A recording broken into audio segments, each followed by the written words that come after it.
Hello everyone, कैसे हैं आप सब। स्वागत है आप सभी स्टूडेंट्स का हमारे चैनल द एडेप्टिव साइंस में। डियर स्टूडेंट, आज की जो क्लास है वो 10th की होने वाली है और आज हम मैथ की बात करेंगे। ठीक है, तो मैथ की एक बहुत इंपॉर्टेंट एक्सरसाइज जिसे हम ऊंचाई दूरी या फिर हाइट एंड डिस्टेंस कहते हैं, ठीक है, उसका एक लॉन्ग क्वेश्चन आपके पेपर में अवश्य रहता है। तो उसको आज हम समझेंगे और ये वन शॉट क्लास होने वाली है। इस एक ही क्लास में आज हम हाइट एंड डिस्टेंस को कवर करेंगे अच्छे से। ठीक है, तो शुरू करते हैं। एक्सरसाइज है आपकी क्या, ऊंचाई दूरी।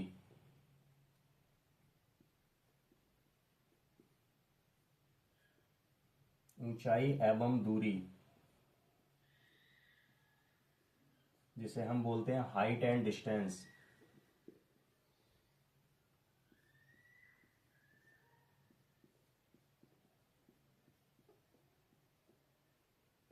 ठीक है, हाइट एंड डिस्टेंस। इसमें कुछ इंपॉर्टेंट चीजें रहेंगी जो आपको याद रखनी है, जो आपको थोड़ा समझना है। और उस बेसिक जानकारी के लिए हम पहले बता देते हैं, उसके बारे में बात कर लेते हैं, फिर हम सवाल को शुरू करेंगे। ठीक है, तो इसमें दो शब्द रहते हैं आपके, एक होता है उन्नयन कोण और एक होता है अवनमन कोण। ठीक है, तो एक तो रहेगा आपका उन्नयन कोण, ऊंचाई और दूरी के जो सवाल होते हैं ट्रिगोनोमेट्री में, ठीक है, त्रिकोणमिति में जो ऊंचाई दूरी हाइट एंड डिस्टेंस के सवाल होते हैं, उनमें उन्नयन कोण और अवनमन कोण के बारे में पता होना बहुत जरूरी है। ठीक है, एक तो होता है आपका उन्नयन कोण और एक होता है आपका अवनमन कोण।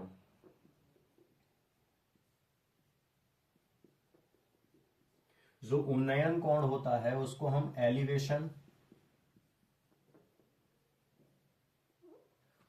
एलिवेशन एंगल बोलते हैं। और जो आपका अवनमन कोण होता है बेटा, उसको हम डिप्रेशन एंगल बोलते हैं। डिप्रेशन एंगल, ठीक है, अवनमन कोण। ये दो बातें आपको अच्छे से समझनी है, इन दोनों कोणों के बारे में जानना है आपके लिए। तो हम, यदि आप ये समझते हैं कि उन्नयन कोण कहाँ से लगेगा और अवनमन कोण कैसे बनता है, ठीक है, तो फिर आसान रहेगा थोड़ा सा ऊंचाई एवं दूरी के सवालों को समझने के लिए। आप समझिए कि बेटा यहाँ पे ना एक हाइट है हमारी, ठीक है, कोई वस्तु है हमारी, किसी ऊंचाई पर स्थित है और ये भूमि का तल है, यहां से कुछ दूरी पर, ठीक है, एक बिंदु है। और यहां से यदि हम खड़े होके यहां से और ऊपर की तरफ देखते हैं, हमारे जो आंखें हैं वो ऊपर की तरफ देखती हैं किसी चीज के लिए, ठीक है ना, नयनों का ऊपर देखना, नयन आंख का पर्यायवाची होता है ना।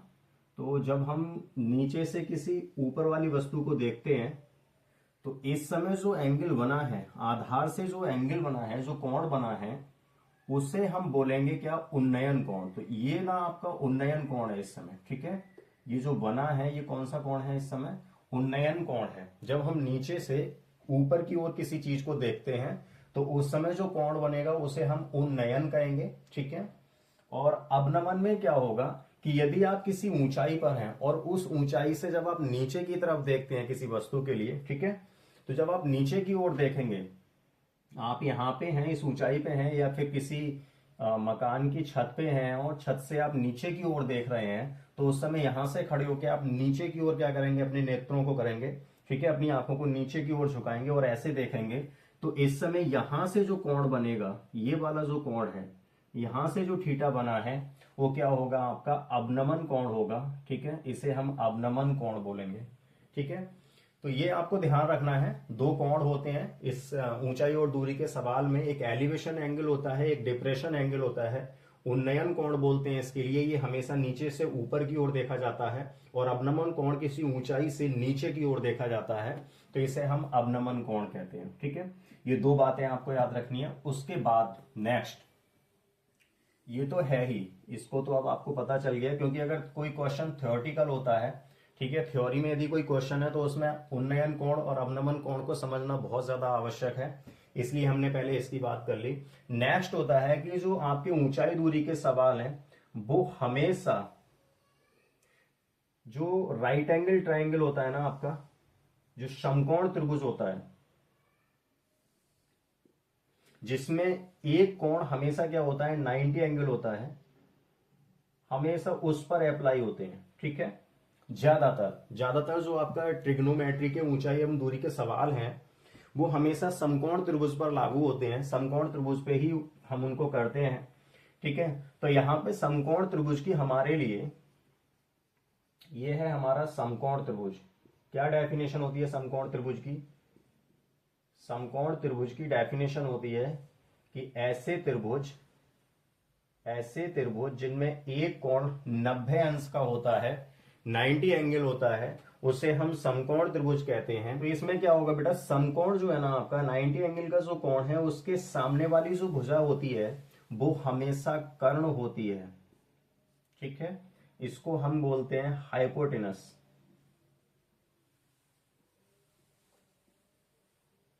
हाइपोटेनस, ठीक है, ये आपकी क्या होती है, कर्ण होती है। क्लियर? इस समकोण त्रिभुज के बारे में आपको समझा रहे हैं। समकोण त्रिभुज की डेफिनेशन मैंने आपको बता दी है बेटा। ऐसे त्रिभुज जिसमें एक कोण 90 अंश होता है, ठीक है, 90 एंगल होता है, एक कोण 90 अंश रहता है। ठीक है, शेष दो कोण जो होंगे वो बाकी के आपका ऐड करने से 90 अंश आएंगे, क्योंकि त्रिभुज के तीनों कोणों का योगफल हमेशा कितना होता है, 180 अंश होता है। 180 अंश त्रिभुज के तीनों कोणों का योगफल होता है। ठीक है, किसी भी त्रिभुज में तीन कोण होते हैं, तीन भुजाएं होती हैं, तो हम जो बात कर रहे हैं वो समकोण त्रिभुज की बात कर रहे हैं। और समकोण त्रिभुज की तीनों भुजाओं के पर्टिकुलर अपने कुछ नाम होते हैं, उसके बारे में आपको समझा रहे हैं। तो समकोण त्रिभुज में एक कोण 90 अंश है तो वो आपका समकोण त्रिभुज हो जाएगा। इस समकोण त्रिभुज में 90 अंश के सामने वाली भुजा हमेशा कर्ण होती है, या दूसरे शब्दों में आप ऐसे बोल सकते हैं कि किसी त्रिभुज में जो सबसे बड़ी भुजा होती है, किसी त्रिभुज से मतलब समकोण त्रिभुज में, ठीक है, समकोण त्रिभुज में जो सबसे बड़ी भुजा होती है वो हमेशा कर्ण होती है, जिसे हम हाइपोटेनस कहते हैं। और जो हम थीटा लेते हैं बेटा, यदि आप इस त्रिभुज में, ठीक है, दो अननोन कोण है आपके पास में समकोण त्रिभुज में, एक तो कोण आपको पता होता है, बाकी दो जो होते हैं वो अननोन होते हैं, उनकी हमें जानकारी निकालनी होती है, उन्हीं के आधार पर हम सवाल को करते हैं। तो यदि मैं थीटा ऐसे मानूंगा तो थीटा के सामने वाली भुजा, ठीक है, हमेशा क्या होती है, लंब होती है, जिसे हम परपेंडिकुलर कहते हैं।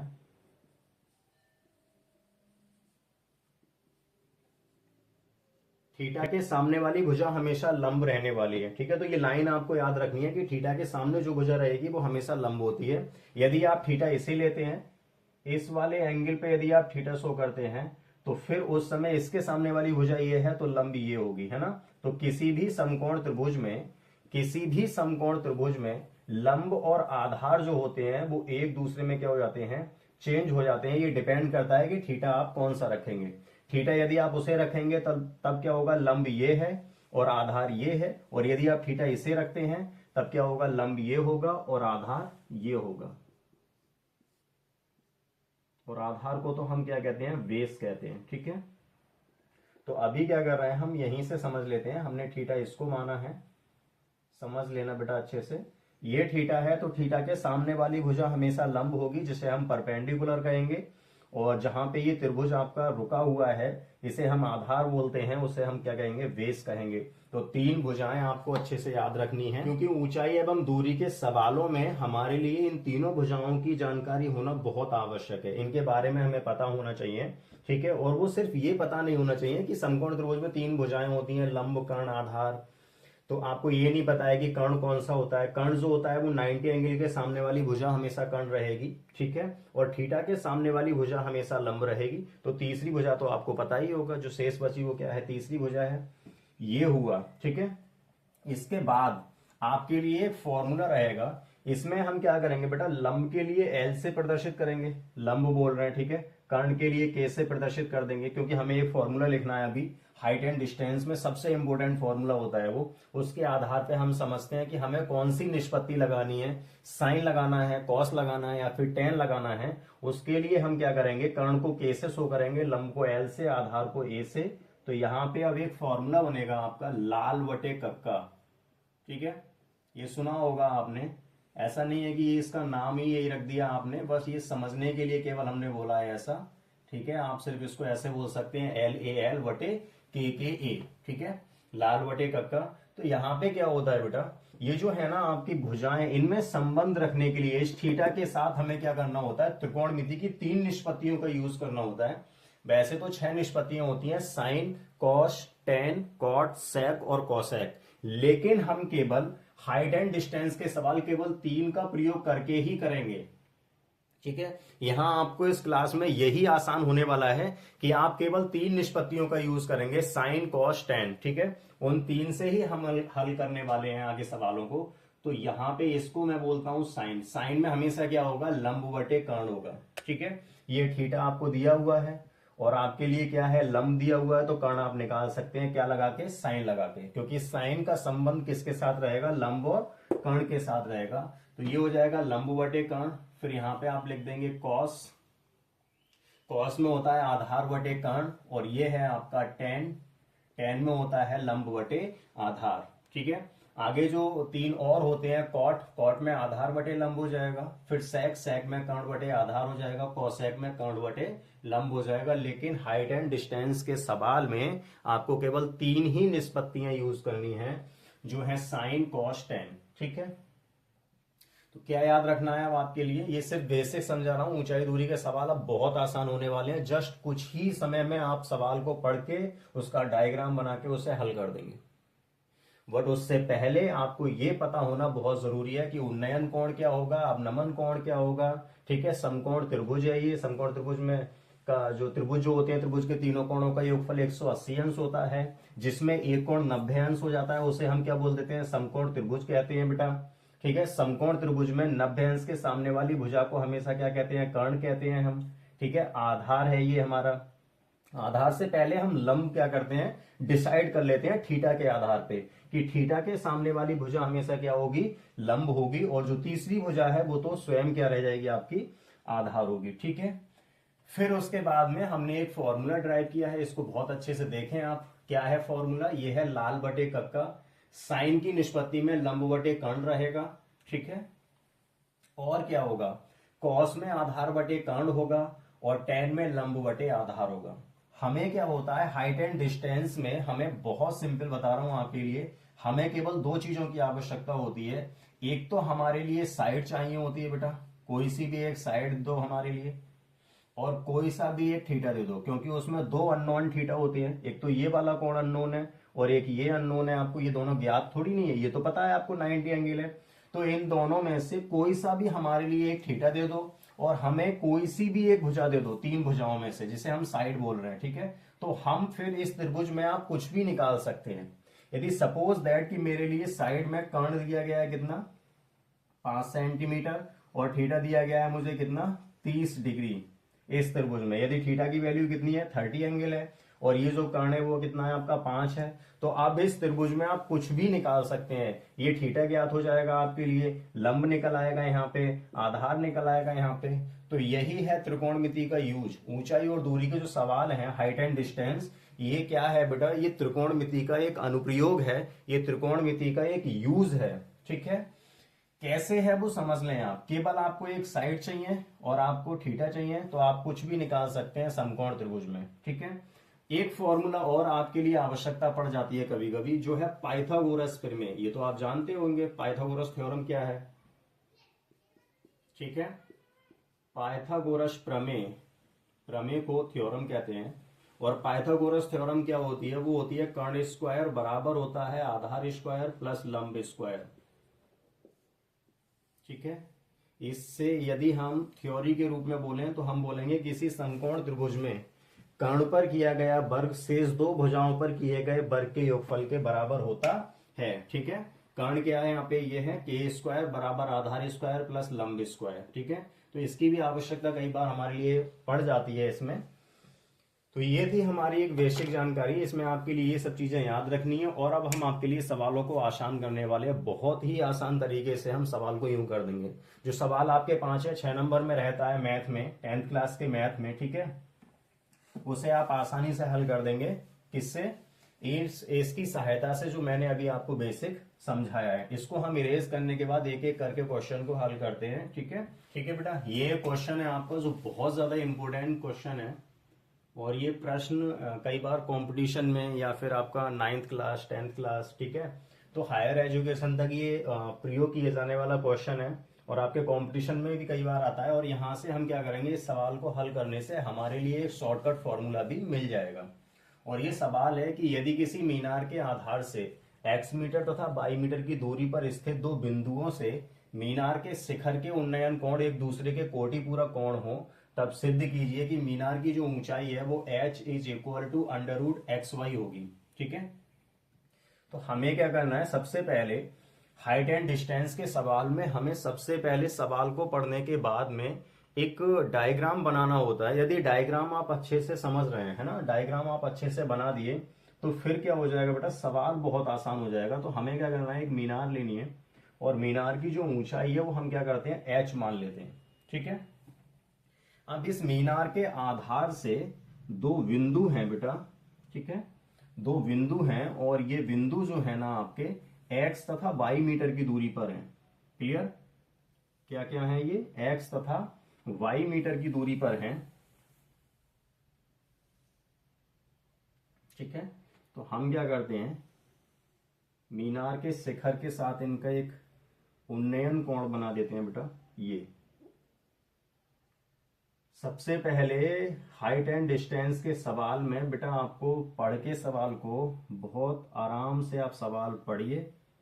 ठीक है, एक या दो बार सवाल को पढ़िए, आराम से पढ़िए और पढ़ने के बाद में आप अपने, ठीक है ना, दिमाग में क्या करेंगे, पहले आप मन में क्या करेंगे, सबसे पहले डायग्राम सोचेंगे। यदि डायग्राम सही से बन गया तो सवाल बहुत आसान है करना, और डायग्राम को यदि आपने जल्दबाजी में गलत कर दिया, किसी भी तरीके से सही से नहीं बना पाए, तो फिर आपका सवाल का आंसर गड़बड़ हो जाएगा, थोड़ा सा वो सही डायरेक्शन में नहीं जाएगा।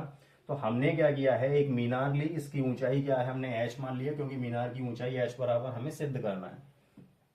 मीनार के आधार से क्या है, क्रम से x मीटर तथा y मीटर। तो ये वाला जो बिंदु है, मैं इसको नाम दे देता हूं a, ये वाला बिंदु, ठीक है, v है, यहाँ पे c मान लेते हैं, इसको d मान लेते हैं। तो ये जो डिस्टेंस है उसे मैं x कर लेता हूं बेटा, ये x है आपका। ठीक है, मीनार के आधार से x मीटर की दूरी पे एक बिंदु मैंने c ले लिया है, और y मीटर की दूरी पे एक बिंदु मैं क्या करता हूं, d ले लेता हूं, और ये जो डिस्टेंस है वो कितनी है, y मीटर रहेगी। ये आगे क्या है सवाल में, आगे है बेटा मीनार के शिखर के उन्नयन कोण जो है ना, एक यहां से कोण बना है मीनार के शिखर पे और एक यहां से कोण बना है। ठीक है, वो एक दूसरे के क्या है, कोटि पूरक है। कोटि पूरक मतलब होता है कि ऐसे दो कोण जिनका योगफल 90 अंश होना चाहिए। तो यदि मैं इसको थीटा लेता हूं, ये वाला कोण मैंने थीटा ले लिया बेटा, तो ये क्या बचेगा आपका, हो जाएगा 90 माइनस थीटा। समझ लेना बहुत अच्छे से आप। ठीक है, अब ये दोनों कोण क्या हैं, कोटि पूरक हैं। यदि इनमें ये वाला कोण थीटा है तो ये वाला कोण क्या हो जाएगा, 90 माइनस थीटा होगा, क्योंकि इन दोनों का योगफल क्या होगा, 90 एंगल होगा। ये बोला गया है सवाल में, वो कोटि पूरक कोण है। तब हमको सिद्ध करना है कि इस मीनार की जो ऊंचाई है वो h बराबर क्या आएगी, अंडर रूट के अंदर xy आएगी। ठीक है, अब क्या करना होता है, ध्यान से समझें इस सवाल के लिए, बड़े आसानी से हम हल करेंगे। हमें 1/1 यहाँ पे दो समकोण त्रिभुज हैं। ठीक है, दो आपके राइट एंगल हैं, तो हमें क्या करना है, 1/1 करना होता है। तो हम सबसे पहले त्रिभुज ले रहे हैं ABC, तो लिखेंगे हम यहाँ पे समकोण त्रिभुज ABC में। ठीक है बेटा, तो हमें क्या करना है, ये जो आधार है वो हमारे पास में आधार है बेटा, आधार बराबर है x मीटर। ठीक है, और जो हमारा लंब है इस त्रिभुज में, इस त्रिभुज की बात कर रहा हूं मैं, मैंने लिखा अभी ये समकोण त्रिभुज ABC में, इस ABC त्रिभुज में आधार ये है और लंब ये है, क्योंकि थीटा के सामने वाली भुजा हमेशा लंब होती है। तो हम शॉर्ट में लिखा है उसके लिए कि इस त्रिभुज में जो आधार है मेरा वो x मीटर है यहाँ पे, और जो लंब है बेटा मेरा, जो बिल्डिंग की ऊंचाई है, जो मीनार की ऊंचाई है, वो क्या है, h मीटर है। और इस त्रिभुज में मुझे एक चीज और पता है, जो मेरे पास थीटा है वो कितना है आपका, थीटा ही है, उसमें कोई परिवर्तन नहीं है। ठीक है, तो हम क्या करेंगे, लगाएंगे यहाँ पे क्या, tan के साथ संबंध लगाएंगे, क्योंकि आधार और लंब में जो संबंध होता है वो tan के साथ होता है। मैं यहाँ पे लिख भी देता हूं आपके लिए, क्या, लाल बटे कक्का। ठीक है, ये फॉर्मूला तो बहुत ज्यादा जरूरी है पता होना, साइन कॉस टेन, टेन में लंब बटे क्या होता है, आधार होता है। तो हम यहाँ पे लगाएंगे क्या, टेन थीटा बराबर होता है लंब बटे आधार। अब थीटा तो थीटा ही है तो टेन थीटा ही रहेगा, लेकिन लंब के स्थान पर क्या है, h है, और आधार के स्थान पे क्या है, x है। बहुत ज्यादा सिंपल होता है, कुछ ही स्टेप में हम सवाल को हल करेंगे। बट आपको फोकस करना है वन बाई वन, एक एक चीज के लिए आप समझेंगे, ठीक है। हम क्या करेंगे बेटा, हमारे लिए तो h चाहिए होगा, तो हम x को मल्टीप्लाई में भेजेंगे, तो यहां से एक समीकरण बन जाएगा, h बराबर हो जाएगा x tan theta. Clear? Is equation number first, इसको समीकरण एक मान लें आप।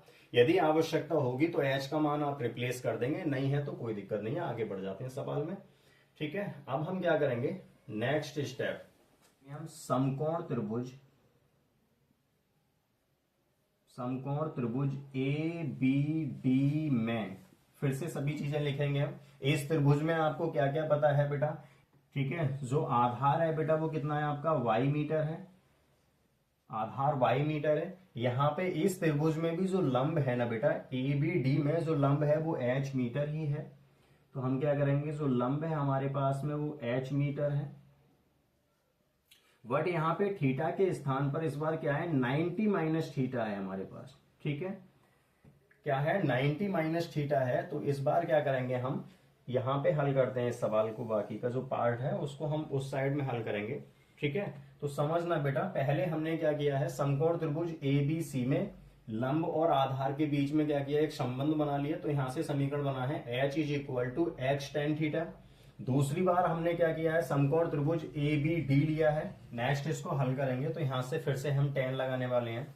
तो इस त्रिभुज में क्या करेंगे, हम tan अप्लाई करेंगे। तो लिखेंगे क्या कि tan थीटा बराबर क्या होता है बेटा, tan थीटा बराबर होता है आपका लंब बटे आधार। क्लियर? अब क्या करेंगे, हम यहाँ पे अप्लाई करेंगे। तो इस बार जो हमारे पास थीटा है ना, वो tan थीटा के जगह स्थान पे क्या है, 90 माइनस थीटा है, ठीक है। tan 90 माइनस थीटा हो जाएगा, क्योंकि थीटा के स्थान पे 90 माइनस थीटा रिप्लेस किया है हमने। और जो लंब है हमारा वो क्या है, h है, और जो आधार है बेटा वो कितना है, y है। ध्यान से समझना अब आप अच्छे से। tan 90 माइनस थीटा जो होता है वो क्या होता है, cot थीटा होता है। ये तो फॉर्मूला है, त्रिकोणमिति की जो एक्सरसाइज आपने की होगी उसमें पता पड़ा होगा आपके लिए कि 90 माइनस थीटा क्या हो जाता है, चेंज हो जाता है। 90 में मान चेंज होते हैं, 270 में मान चेंज होते हैं, बट 180 और 360 पे वैल्यू चेंज नहीं होती है। यदि मैं यहाँ पे लिखता tan 180 माइनस थीटा तो ये tan थीटा ही रहता, लेकिन tan 90 माइनस थीटा क्या हो जाएगा, cot थीटा हो जाएगा, क्योंकि 90 और 270 पे मान क्या हो जाते हैं, वैल्यू जो होती है वो चेंज हो जाती है, ठीक है। तो यहाँ पे क्या हो जाएगा, tan 90 minus theta cot theta हो जाएगा। आगे क्या है आपका h अपॉन y है। अब मैं h के साथ में क्या करूंगा, फिर से इसका मल्टीप्लाई करूंगा, तो y इधर आ जाएगा, तो h इज इक्वल टू हो जाएगा y cot थीटा। क्लियर? देखो ध्यान से, आप क्या हो गया है, h इज इक्वल टू हो गया है आपका y cot थीटा। तो अब हमें क्या करना है, ये वैल्यू को हल करना है। ये समीकरण नंबर 2 हो गई बेटा। अब हम क्या करेंगे, समीकरण 1 और 2 का गुणा करेंगे, ठीक है। ये समीकरण 1 आपका ये है h is equal to x tan theta, और समीकरण 2 दूसरे त्रिभुज से जो हमारा समीकरण मिला है वो क्या मिला है, h is equal to y cot theta. तो हम क्या करेंगे, समीकरण 1 गुणा समीकरण 2, समीकरण 1 और 2 का हम क्या कर रहे हैं, गुणा कर रहे हैं बेटा। तो यहां पे क्या हो जाएगा, h multiply h is equal to, देखो आप ध्यान से, h इधर है तो बराबर से इधर वालों की मल्टीप्लाई इस साइड हो जाएगी, ठीक है। समीकरण 1 और 2 का हम क्या करेंगे, गुणा करेंगे, तो h मल्टीप्लाई h, और इधर क्या हो जाएगा, x tan theta multiply by cot theta. अब आपको पता होगा कि ये जो tan थीटा होता है, tan theta is equal to 1 upon cot theta होता है, या फिर आप ऐसे बोल सकते हैं कि cot theta is equal to 1 upon tan theta होता है। मतलब tan थीटा cot थीटा के लिए क्या करेगा, एक दूसरे से कैंसिल कर देंगे। तो यहाँ पे क्या हो जाएगा बेटा, h स्क्वायर बराबर हो जाएगा x बाई, ठीक है, x गुणा बाई भी बोल सकते हैं। अब जब इसका स्क्वायर उधर जाएगा तो अंडर रूट बन जाएगा, तो h बराबर हो जाएगा अंडर रूट कितना, x बाई। और यही आपको प्रूफ करना था कि उस बिल्डिंग की जो ऊंचाई है वो कितनी है, h बराबर अंडर रूट के अंदर x बाई है, ठीक है। तो ये एक फॉर्मूला ड्राइव कर लिया आपने यहां से। अब जब भी कोई ऐसा सवाल रहेगा, ये x और y की वैल्यू के साथ में यदि कोई सवाल ऐसा रहेगा और आपसे पूछा जाए कि उस बिल्डिंग की ऊंचाई क्या होगी, तो आपको पता है कि इस कंडीशन में जो बिल्डिंग की ऊंचाई होती है वो h is equal to under root के अंदर एक्स वाई होती है। आप डायरेक्ट मल्टीप्लाई करके क्या कर सकते हैं, आसानी से उसको सवाल को ज्ञात कर सकते हैं, बहुत ही शॉर्टकट तरीके से।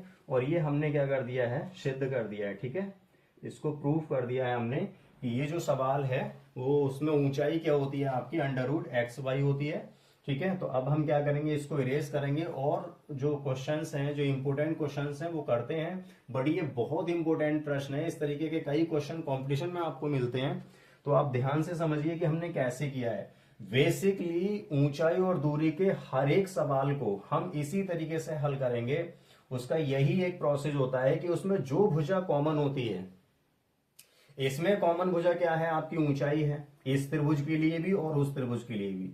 उसके आधार पे हम क्या करते हैं, समीकरण को ड्राइव कर लेते हैं। इस त्रिभुज में एच के आधार पे मैंने एक समीकरण को ड्राइव कर लिया। ठीक है, और क्या किया मैंने, दूसरे त्रिभुज में जो एबीडी मैंने समकोण त्रिभुज लिया है उसके आधार पे एच के पदों में मैंने क्या कर लिया, एक समीकरण को ड्राइव कर दिया। फिर हम क्या करते हैं, मल्टीप्लाई कर दिया हमने, या फिर हम डिवाइड कर देते हैं। समीकरण first is divided by second, तो उससे एच से एच क्या हो जाएगा, कैंसिल हो जाएगा। तो यही एक प्रोसेस होता है ऊंचाई और दूरी के सवालों में कि एक जो कॉमन भुजा होती है उसमें या तो आपका लंब हमेशा कॉमन रहेगा, या फिर कई बार ऐसा होता है कि आधार हमेशा क्या रहता है, इसमें कॉमन रहता है। जब दो त्रिभुज एक आधार पे बनेंगे या फिर दो त्रिभुज, दो समकोण त्रिभुज एक लंब पर बनते हैं। तो यहां दो समकोण त्रिभुज एक लंब के आधार पर बने हैं। कई बार ऐसा होगा सवालों में कि दो समकोण त्रिभुज एक ही आधार के बेस पे बनते हैं। वो मैं आपको डायग्राम बना के दिखाता हूं, एक रफ। ये क्या है बेटा, ठीक है, मेरा आधार हो गया। तो फिर हम बोल देंगे कि ये एक मीनार है और मीनार के ऊपर एक संचार मीनार और लगी हुई है। ठीक है, तो हम क्या करेंगे, इस बिंदु से इस मीनार के शिखर का उन्नयन कोण और संचार मीनार के शिखर का उन्नयन कोण ये है। तो अब आप ध्यान से देखिए, ये दोनों समकोण त्रिभुज हैं। इन दोनों समकोण त्रिभुज में ये जो आधार है ना आपका, ये क्या है, कॉमन है दोनों के लिए, बट क्या हो गया, लंब बदल गया। तो हम इसके आधार पे समीकरण को ड्राइव करेंगे। तो एक सवाल हम इस तरीके का और हल करते हैं, फिर आपका क्या हो जाएगा, ये कॉन्सेप्ट बिल्कुल क्लियर हो जाएगा, मक्खन हो जाएगा एकदम। इसको इरेज करते हैं और आगे बढ़ते हैं। ठीक है बेटा, ये एक बहुत इंपॉर्टेंट क्वेश्चन है आपका, और इस तरीके के और भी प्रश्न हो सकते हैं बस। बट आप ये देखें कि एक प्रश्न से हम कई तरीके के प्रश्नों को हल करना सीख रहे हैं। ठीक है, वो सेम इसमें क्या हो जाएगा, वैल्यू चेंज हो जाएगा। 20 मीटर की अपेक्षा आपको क्या हो जाएगा, 40 मीटर हो जाएगा। एंगल आपका कोण बदल सकता है। तो ये नहीं है कि इस सवाल से करने से इस जैसे जितने भी सवाल होंगे उनको आप आसानी से हल कर लेंगे। तो क्वेश्चन हमारा ये है, भूमि के एक बिंदु से 20 मीटर ऊंचे भवन के शिखर पर लगी एक संचार मीनार, ठीक है, एक टावर लगा हुआ है, कि तल और शिखर के उन्नयन कोण क्रम से 45 और 60 हैं। जो संचार मीनार के तल का कोण है वो 45 है, और उसके शिखर का जो कोण है, उसके शीर्ष जो कोण है वो कितना है आपका, 60 अंश है। तो मीनार की ऊंचाई ज्ञात कीजिए। अब आपको क्या करना है, इसका सबसे पहले एक डायग्राम बनाना है बहुत सुंदर सा। इस सवाल को पढ़ने के बाद यदि आप डायग्राम सही से बना लेंगे तो सवाल को करना बहुत आसान है। ठीक है, तो क्या करते हैं, हमने देखा कि एक 20 मीटर ऊंचा एक मकान है पहले, है ना, एक भवन है। तो हम क्या करते हैं, ठीक है, ये मान लिया मैंने कि ये ना आपका 20 मीटर ऊंचा एक भवन है, और भूमि का एक बिंदु है, इसके तल पर भूमि का क्या है, एक बिंदु है। ठीक है,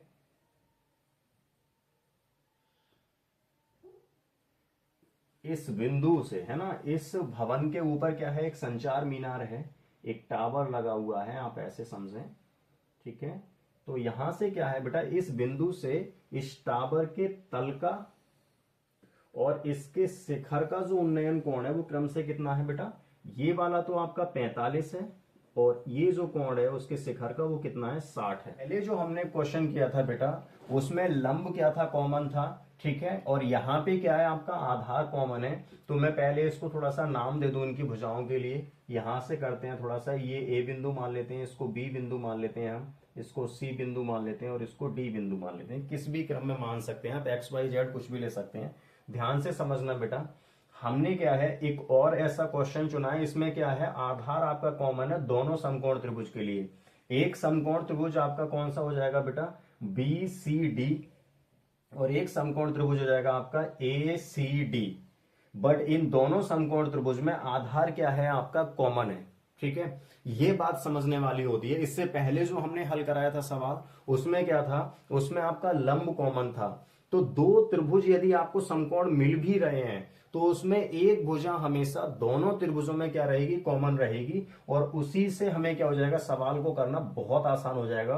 पहले त्रिभुज का जो एंगल है वो 45 अंश है, दूसरे त्रिभुज का जो एंगल है कोण वो कितना है आपका 60 अंश है। तो मैं इसको x मान लेता हूं बेटा। ये जो मेरा आधार है ना, जो दोनों त्रिभुज, दोनों समकोण त्रिभुज के लिए कॉमन है, वो कितना माना है मैंने, x माना है। और ये 20 तो मुझे दिया ही है, ठीक है, ध्यान से समझना बेटा, ये जो 20 है वो मुझे दिया है, बट मैंने संचार मीनार की जो ऊंचाई है, जो सवाल का मतलब हल है, जो क्वेश्चन हमें करना है वो कितना है आपका, वो बेटा मैंने h ले लिया है। क्लियर है? इसमें पूछा क्या है सवाल में, हमें h निकालना है। मेन हमारा क्या है, मीनार की ऊंचाई ज्ञात कीजिए, जिसे मैंने h माना है। एक बार फिर से सुनो, भूमि के एक बिंदु से, ये वाले बिंदु से, भूमि के एक बिंदु से 20 मीटर ऊंचे, ये है 20 मीटर ऊंचे भवन के शिखर पर लगी एक संचार मीनार है। इसके शिखर पर ही लगी हुई है, मतलब इसकी छत पर ही लगी हुई है।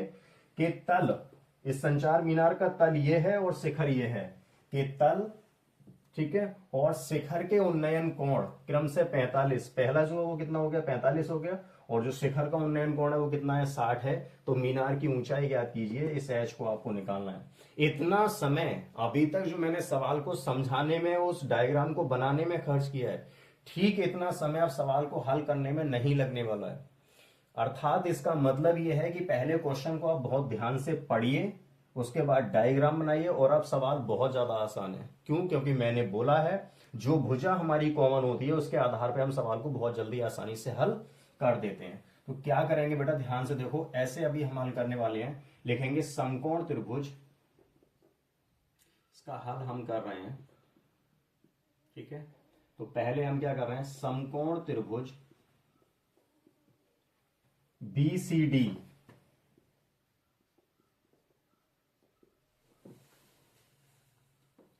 थीटा कितना है बेटा इसमें, इसमें थीटा आपका 45 है, ठीक है।